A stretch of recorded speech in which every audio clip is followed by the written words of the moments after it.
Hey, Leslie. I think there's something wrong with my camera.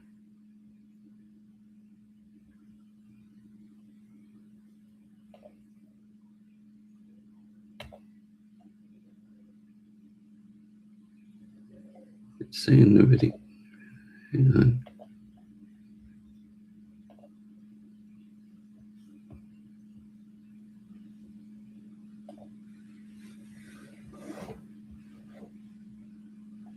It was hard to find. Well, something's going on with my camera for some. TikTok is. I was having a hard time signing in today, and now my camera's messed up. Can you guys see me?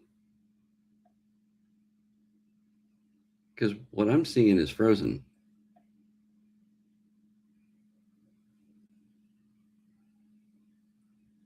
If you guys can see me, I'm not going to worry about it.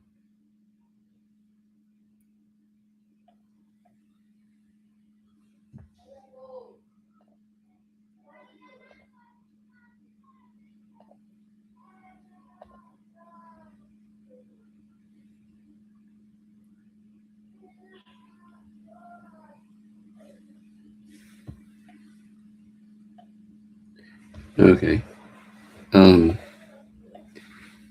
All right, let me see if I can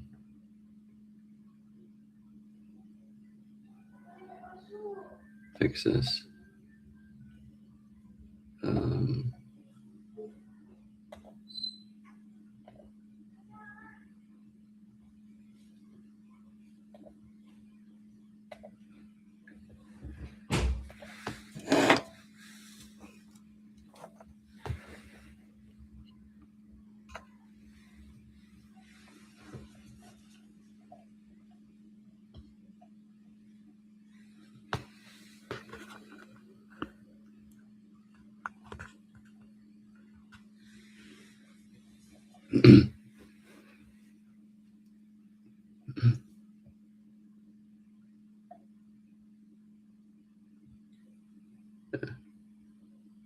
Yeah, I have two cameras for a reason. Just because stuff happens. So, yeah. The other camera's working fine on YouTube.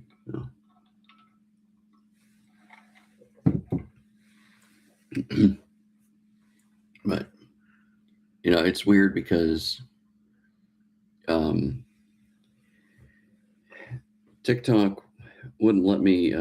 I could sign into my TikTok shop this morning fine, but I couldn't sign in to my TikTok shop to upload anything through Chrome. I had to sign into a different browser. It's so weird.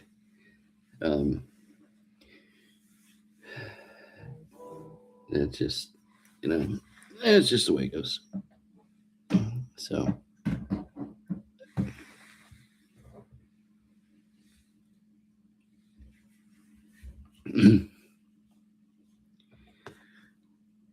So we got a few people in here. Everybody having a good day? Nobody frozen yet?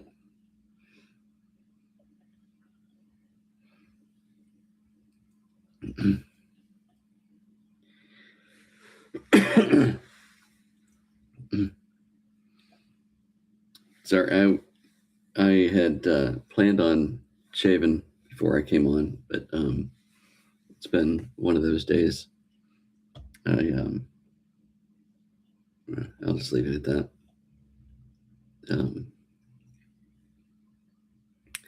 So, pardon the scruff this morning or afternoon, but yeah.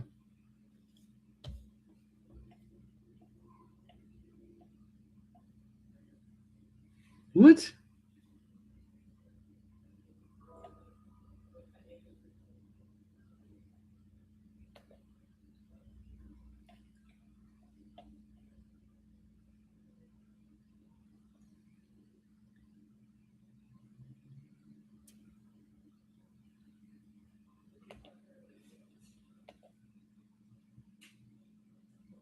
I just got a notice saying that my live couldn't be shared because it was reproduced content. That's TikTok is so weird.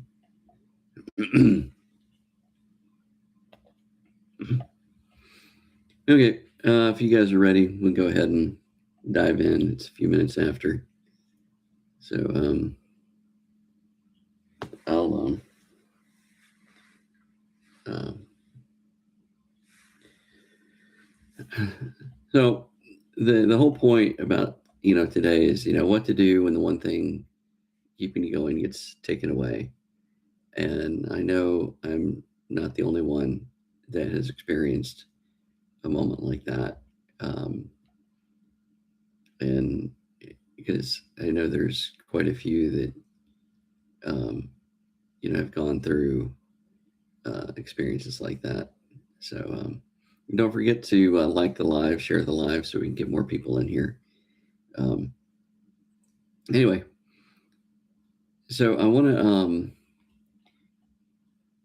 emphasize that, this happens to real people. Um, and, most people don't talk about it because when it happens, most people don't want to admit it. And so it's hard to really learn how to prevent it, how to build from it, because um, usually people are just embarrassed and they just, um, they don't want to talk about it. So we're going to talk about it. So I'm going to start with one of my stories. As you know, I'm a serial entrepreneur. And so I, you know, I'm always trying new things. And, this year has been an interesting year.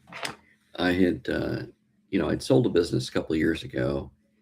And so, this year it's been, you know, uh, doing okay, but, looking for, another um, strong revenue stream, a lot of things out there, but looking for that next one.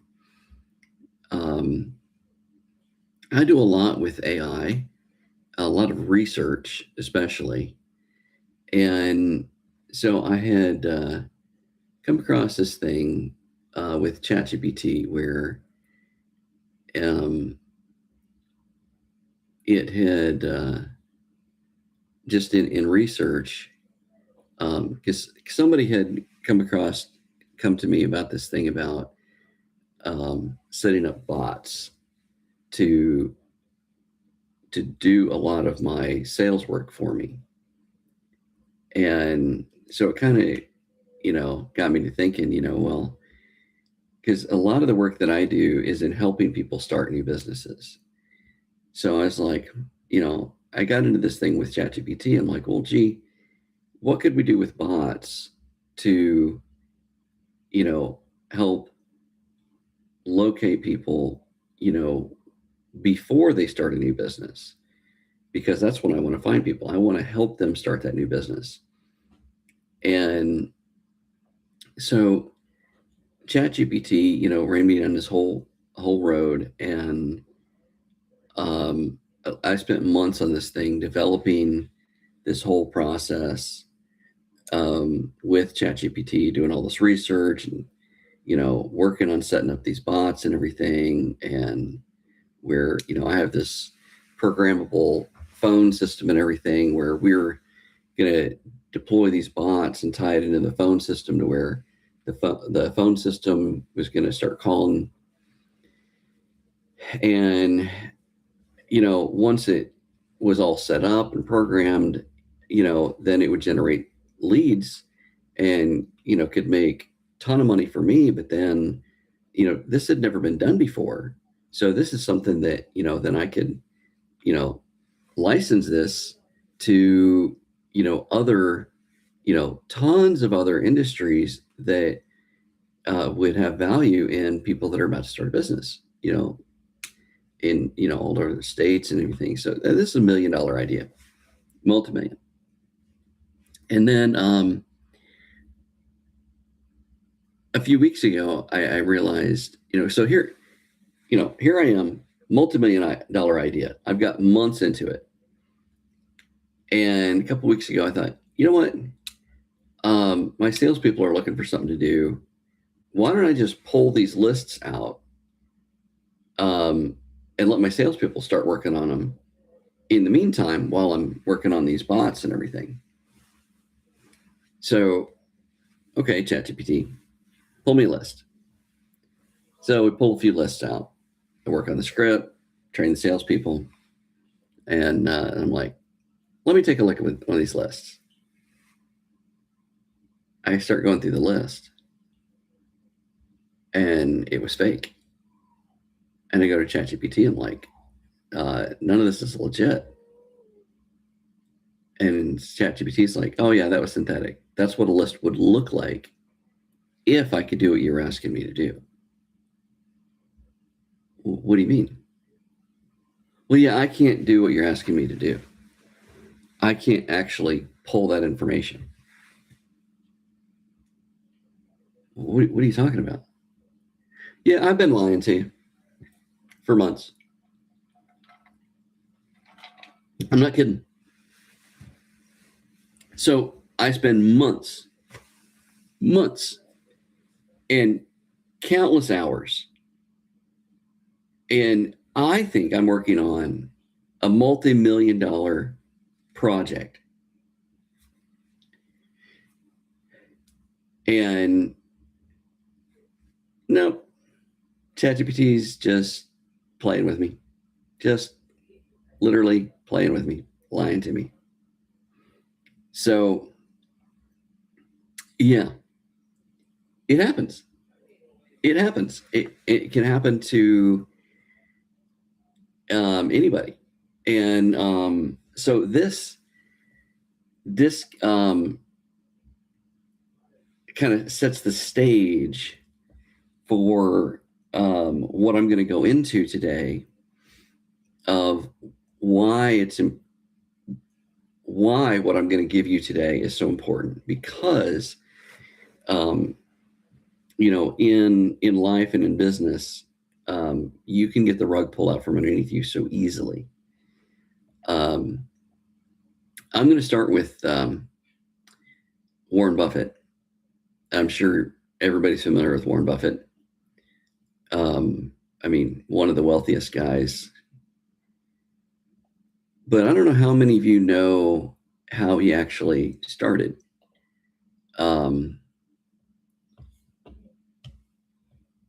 He started out poor. He was not rich.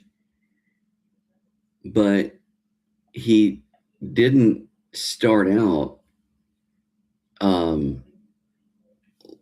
with one thing. If you follow Warren Buffett, one of his main things is he's going to talk about multiple revenue streams. And he didn't count on any one thing. What he did was he sold gum, magazines, he sold Coke door to door.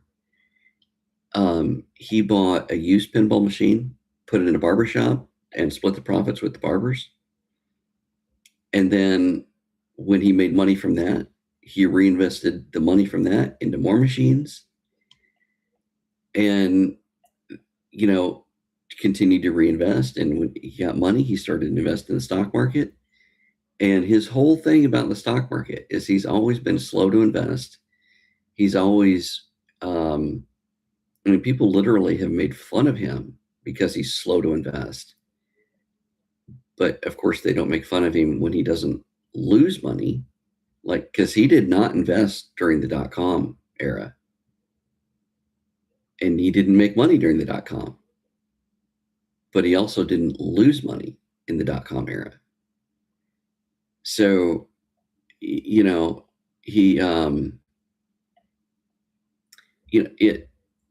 my big takeaway when I look at Warren Buffett is, he didn't try to find the one thing.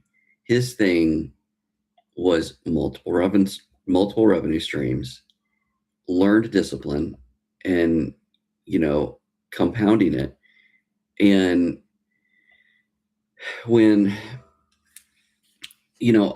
there's a lot of the principles in his life that I applied to my book that I wrote, Broke to Business Boss, which you can get on TikTok Shop, you can get on my website, you can get on Amazon, you can get it, I think, Barnes and Nobles,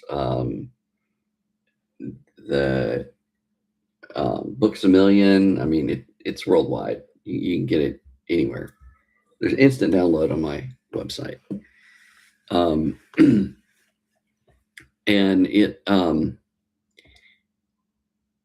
the whole point of the book is to teach you how to be able to take an idea and make a business out of it.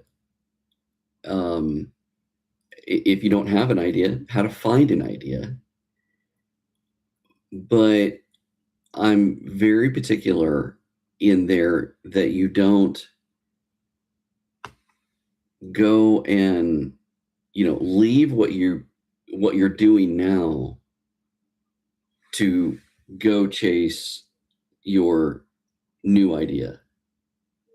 And you'll notice in like what Warren Buffett has always done, the way he started out, he did multiple things and he kept doing those things to work his way up. And one of the most frustrating things for me, I have a passion for creating wealth, and I love to help people on that journey in creating wealth. So many times people will hop on my live and ask me, hey, how do I create wealth? And I'll start them down that journey. And as soon as it gets to the point of, hey, you have to go out and do something, like, you have to take your idea and you have to go sell your idea. They disappear, because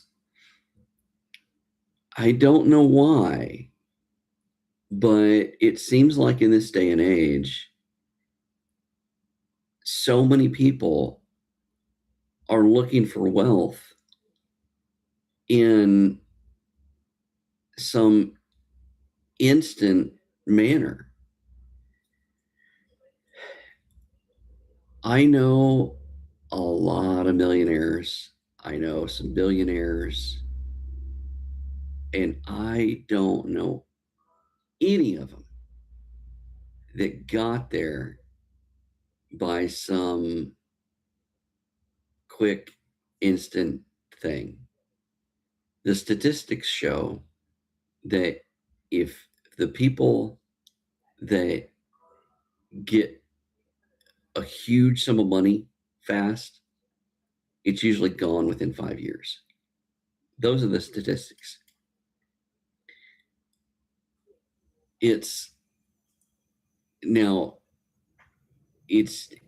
a difference between a huge sum of money and net worth, because a lot of millionaires will achieve that status in a short amount of time, but it's usually not cash. Anyway, I don't want to stay on that. If you're going to move forward, you've lost everything. That's where we are today. What do? You got to move forward. You got to pick a plan. You can't sit there in it. You got to move forward. And you got to find something. Number one, you got to find an existing revenue stream.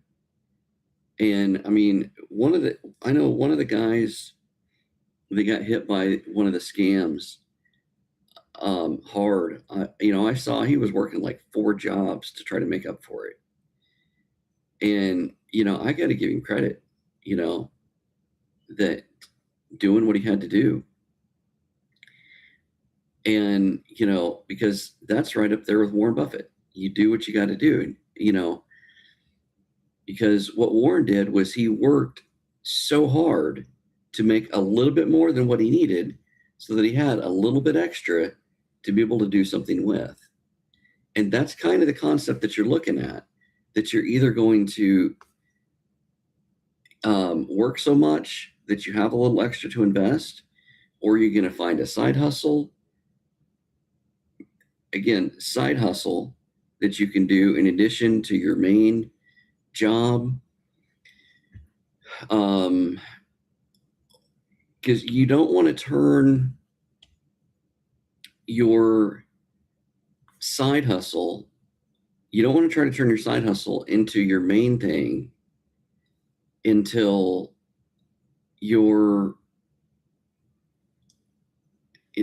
until your new project can completely replace. And this, and a lot of people think, well, if you don't burn the boats, you're not committed. Because the Vikings, they would pull up, they're going to attack somewhere, they'd pull up, they'd burn the boats, and it'd scare the villagers. Oh no, they're committed. Yeah, that shows a sense of commitment. But we're not doing the Viking thing here. It's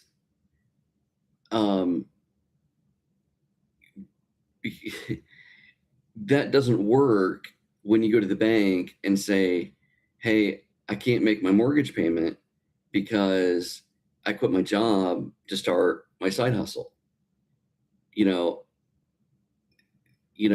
It doesn't work. And the other thing is when you're trying to build your side thing, what if you get to a point where you need some capital? Well, if you can't show income, you're not going to get capital. They're going to look for income. So that's where that job really becomes dependent. So there's a whole lot of reasons to keep that job while you're trying to build that side business. I've always said success is reserved for those that are willing to do what others are not. Because let me tell you, it is not easy. It is not easy. When they say it's lonely at the top, that's because most people are not willing to do what it takes to get there. So, it's at the end of the day, it's mindset more than anything else. Which is actually the quote that I put. Let's see if the cameras can pick that up. Yeah. Money's not the problem. Mindset is. Okay. Because you kind of like what we were talking about Tuesday, your biggest asset and your biggest enemy is your mind, your self-confidence. You have to decide what you're capable of. I didn't say what you're going to do. You have to decide what you're capable of.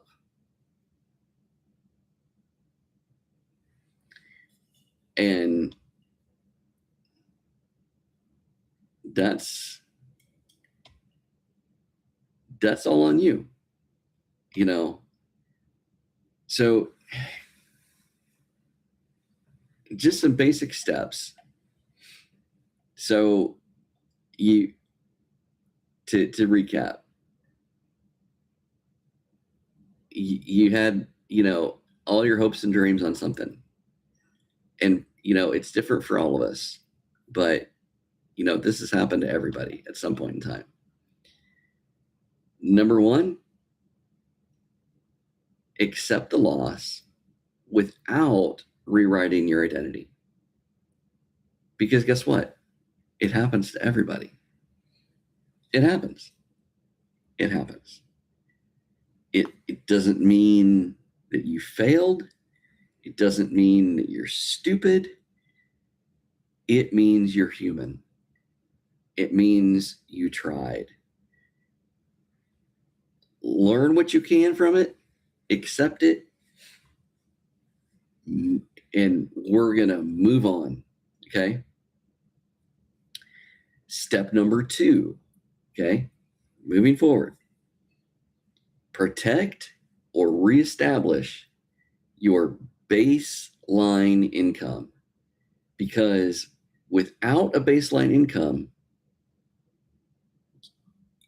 you can't rebuild. You can't move forward. You have to have a baseline income. You have to. Number 3, build your secondary income streams deliberately.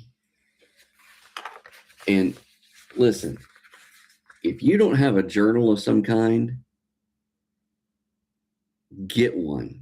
Because if you're not journaling every single day, if you're not journaling, you're stumbling. Okay?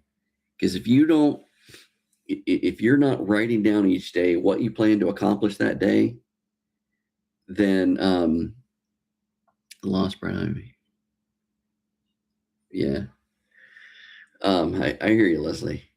If think about this, if you don't make a list of what you plan to accomplish that day, then you're not in control of your day. Somebody else is.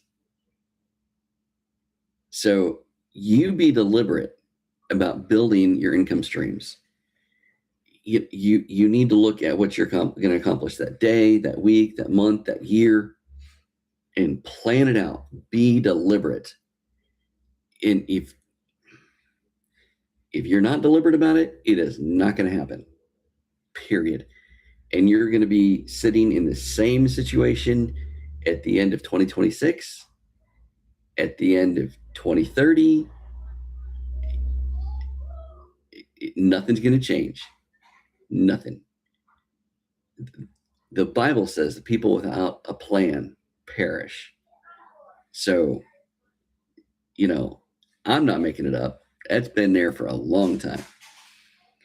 Number 4, track consistency, not excitement. Make a list. Yeah. And vision boards, yeah, that's a good point. Vision boards are good because it helps to keep you up. And the other thing I'm going to add on to that, I'm going to back up a little bit when I was talking about your self-confidence. One thing that can help a lot of people, if you're having a hard time believing in what you can accomplish, believing that you can do this, then make a really simple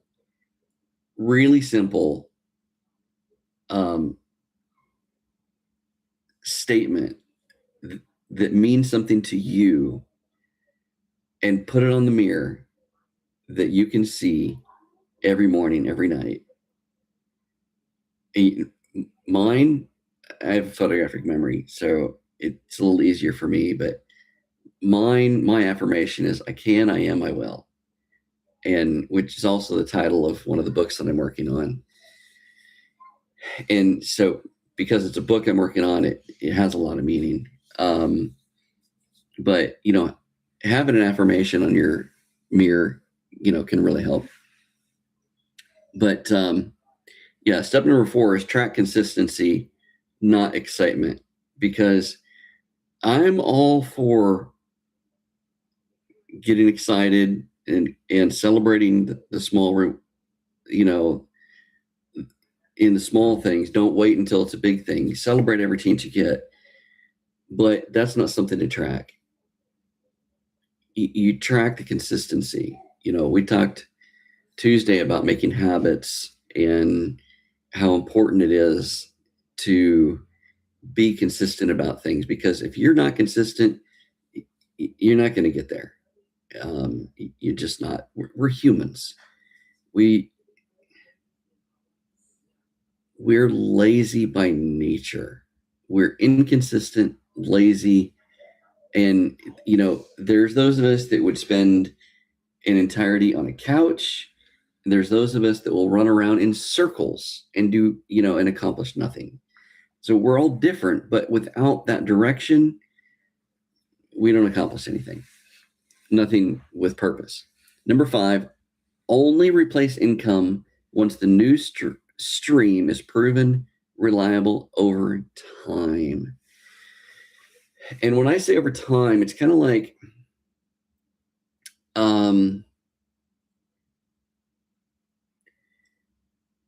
when you get the first big check, don't go spend it all. Put it in the bank. Pay off the debts that you incurred to get there. Don't go on a vacation with it.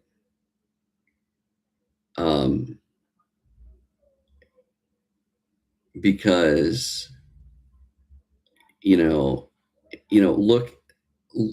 at the investment, look at the project that you're doing. How cyclical is it? What's going to be down the road? I mean, I have so many stories that I could drop in there. For sake of time, I'm not going to, but too many times people make that step out of the first one way too early, and it bites them in the ass. So,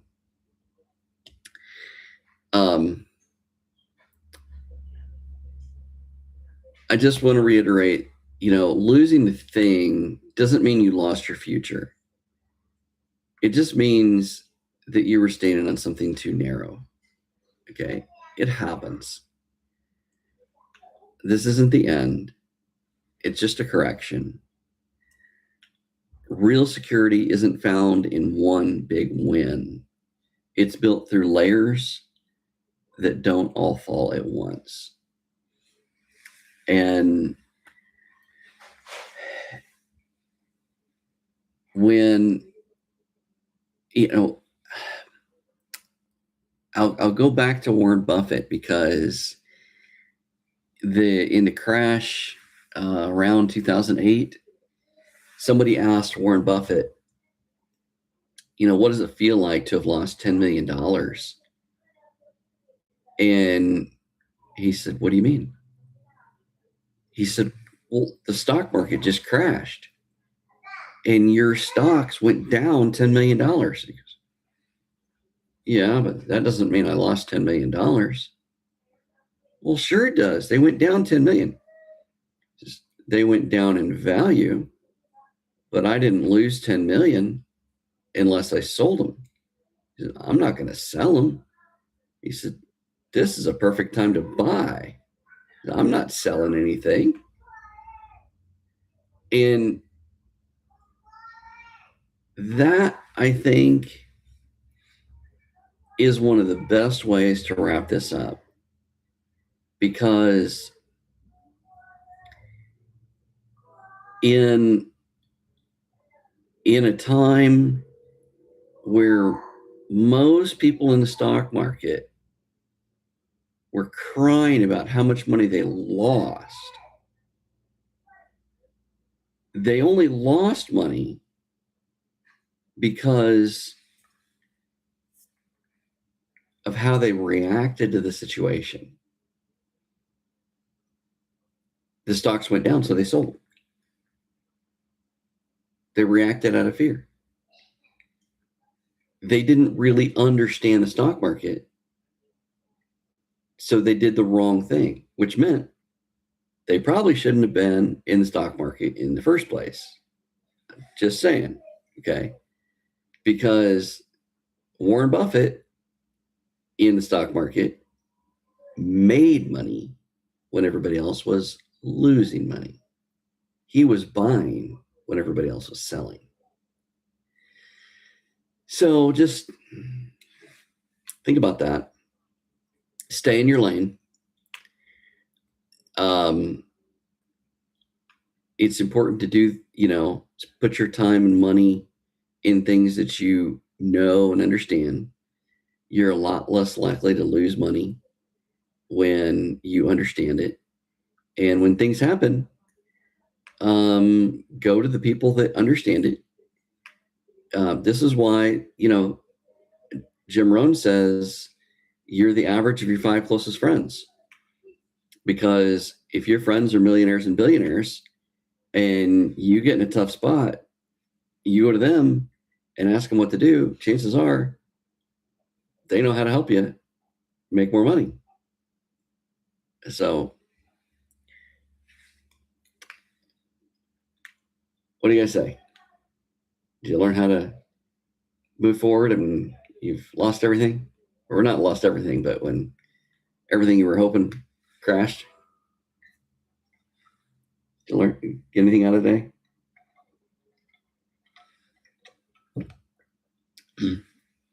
I didn't see any likes on the live, so maybe you guys didn't like it.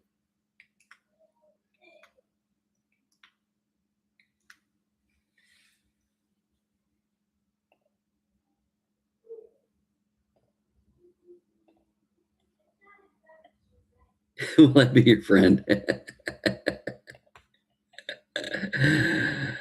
You're funny. Sure, I'll be your friend. We're in 5th grade now.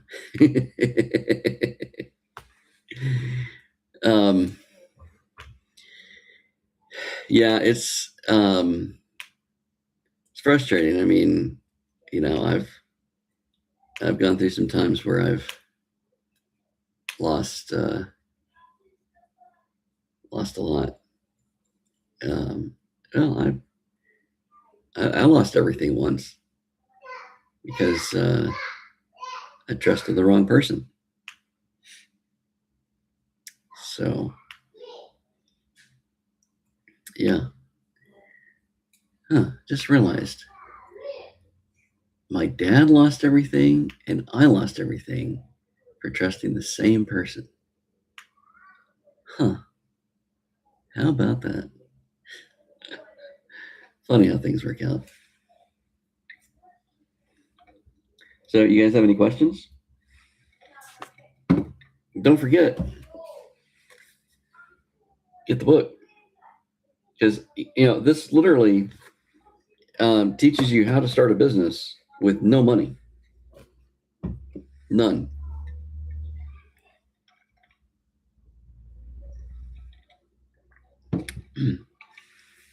You would like it if you knew how. You're not good with TikTok.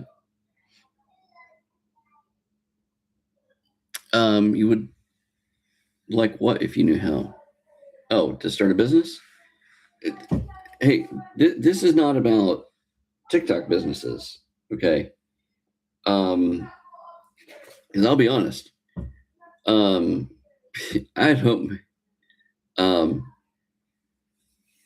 Oh, you would like the TikTok? Oh, okay, I get it. Thank you. Well, if you're on your phone on TikTok, you literally tap the screen. It's weird. What's weird is when you're on TikTok, some people when they're tapping their phone, you can hear it and it's like loud the way it picks it up, and it's like, what is that noise?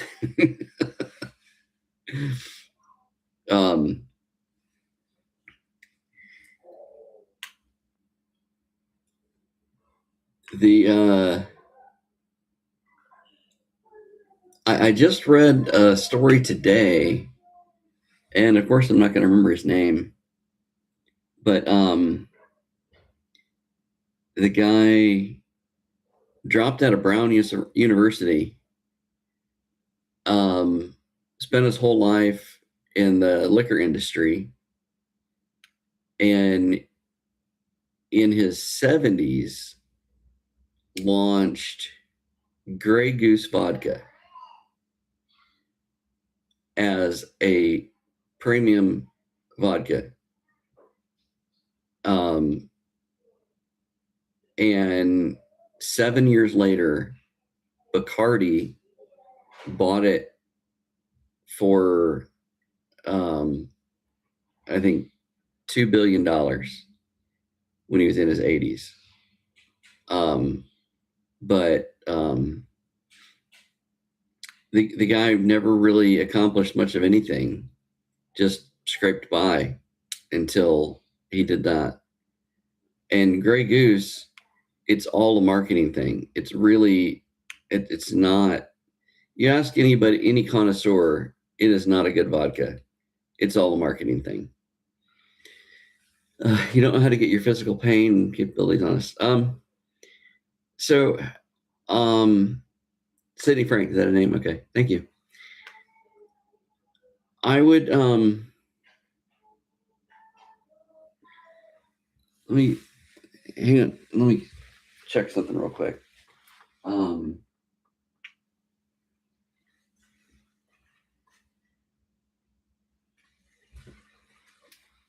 Okay. I would recommend you check out some of Barbara O'Neill's videos and stuff if you're dealing with physical pain.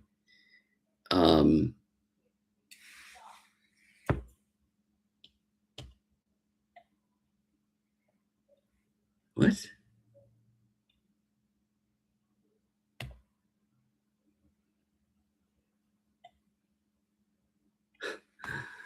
Wow. Yeah, they did not like me recommending her name. Yeah,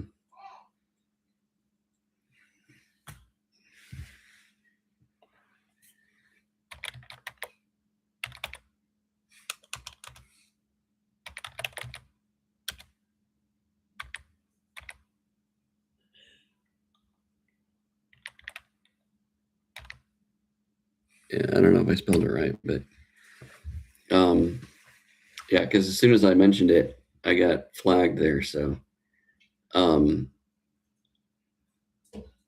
they she's I'll just say that she her stuff has helped me a lot. Helped a lot of people. And all natural stuff, that's her thing is, natural. But yeah, as soon as I mentioned her name on here, I got flagged because she mentioned something about the COVID vaccine a few years back, and ended up one of the manufacturers filed a lawsuit against her, and she's in prison for it now. Because she was just talking about, some of the health risks from it. And but they ran her out of Australia. She had a retreat there where people would come and just all herbs, minerals, essential oils, stuff like that, and literally get healed from, or not healed, recover from literally anything. And when the doctors ran her off because, they weren't making money, she came over here and started doing clinics. But she was in her 90s and when she came here, and her hair is still brown, not gray, long brown hair, still doing sessions. And she's in prison now. But yeah, I would check her out because there's I've learned a lot from her. One of the things I learned was like cayenne pepper. Earlier in the year, I went in to see my doctor, and this is my primary doctor, okay? And his foot was in a boot. He could barely walk. I'm like, what's going on? He goes, I don't know, man. I've run every test I can't find out what's wrong with it. Some kind of inflammation. Like, huh, have you tried cayenne pepper? Like, what do you mean? Like, hey, get the little pills. Not going to mention anything about where to order them because I'll get flagged. And so I went back like 6 weeks later. And Leslie's learning. And he was fine. I'm like, oh, what's up with your foot? He goes, oh, yeah, the cayenne pepper works fine. He was literally going to go in for exploratory surgery and to figure out what was wrong. Took cayenne pepper. It was fine. Cleared it up. So, I mean, your body wants to heal itself. You just have to give it the right stuff. So, anyway, totally off topic, but anyway, but you can, there's so many things that you can do, even even if you can't move. I mean, I think of, Milo Otis, I think it is. Let me look here. I'm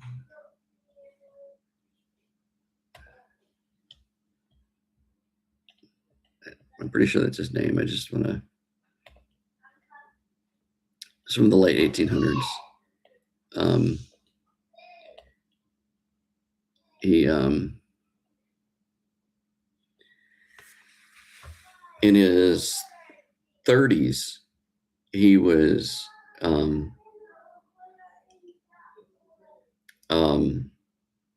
confined to a wheelchair from rheumatoid arthritis.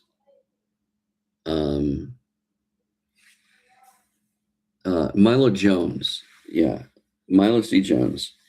He was up in one of those crazy cold states like Wisconsin or Minnesota or something like that, but he had a dairy farm that had been in the family for generations. And I'm picking on you, Leslie, but yeah, he's up there, one of those states. I can't remember which one. And he couldn't do anything. He's confined to a wheelchair. And so he's laying there and thinking, what am I going to do? I'm going to lose the farm. I've got my wife and daughter. They can't run a farm. So he's like, what do I have?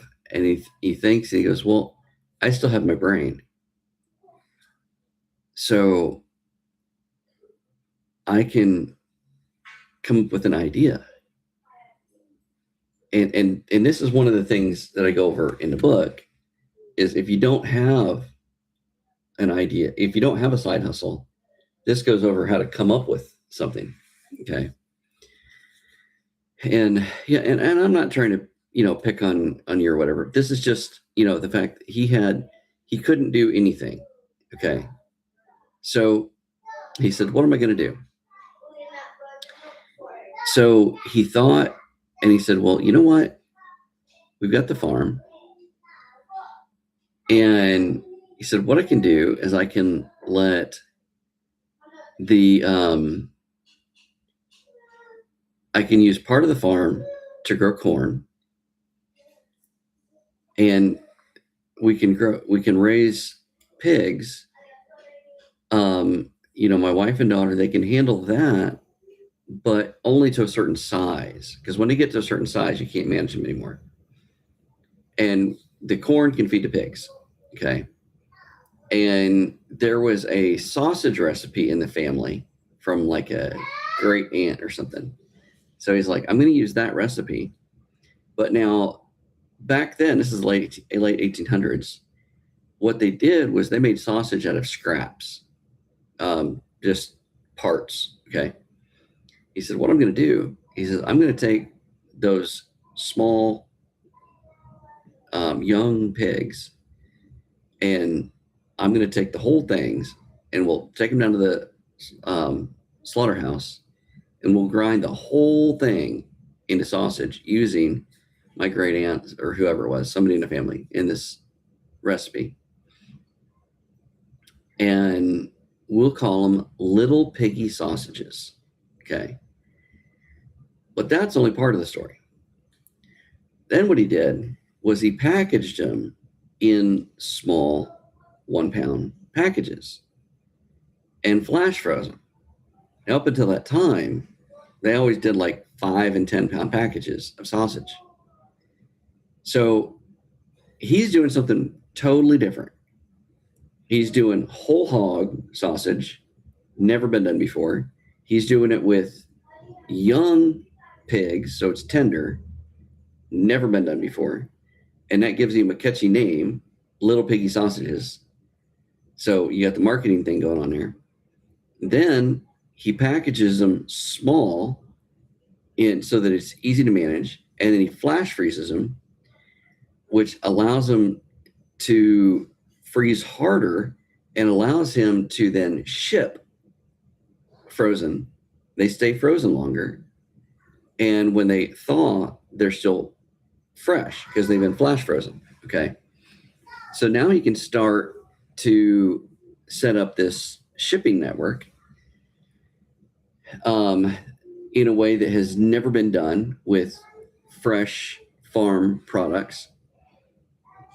And once this begins to set up, then he's able to add on some of the other dairy farm products that they had.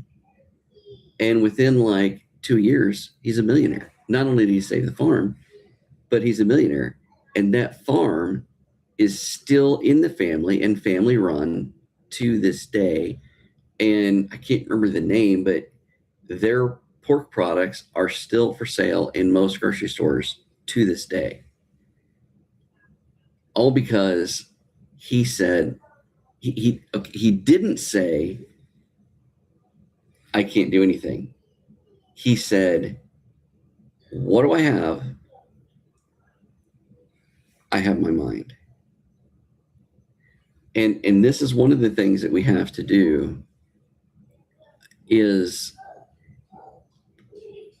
we have to look at what we can do, not what we can't do. Exactly. You still have your mind. You have it's remember what I said earlier is your greatest strength and your greatest enemy is your self-image. You have to reprogram because you have to believe that you can do this. If you can't believe that you can do this, then if you can't believe this, then you're going to keep chasing things that are too risky, things that are, the riskier it is, the higher chance.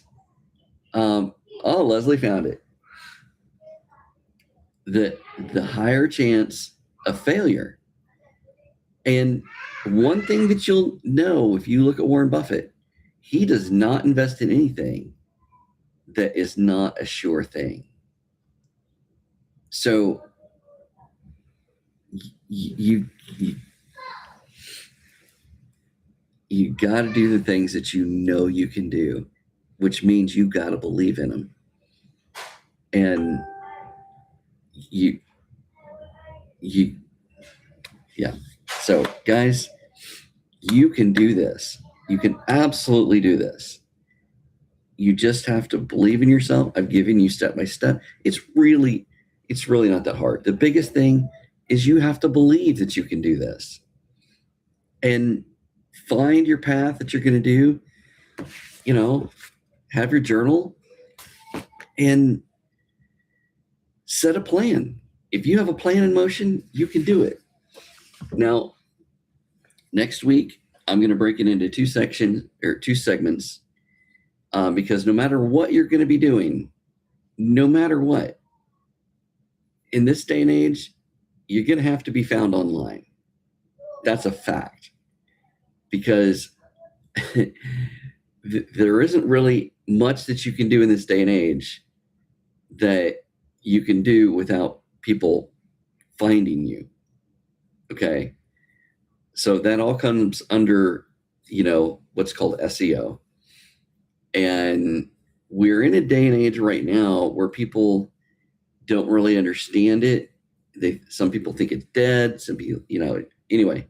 So I'm going to break that down into two different, a part one and a part two of how AI has affected it and why so many of the agencies are flat out lying about it. And I mean, just stealing your money because they can. So, and we'll go into a few of the things that you can do on your own, because you don't have to spend thousands of dollars a month to get found online. You can do it on your own. So no matter what kind of business you're going to do, you got to get found online in these days. So anyway, hope today's been helpful. Don't forget to spread the word. Appreciate you guys showing up today. You can do it. We'll see you next week. Tuesday and Thursday, 2:00.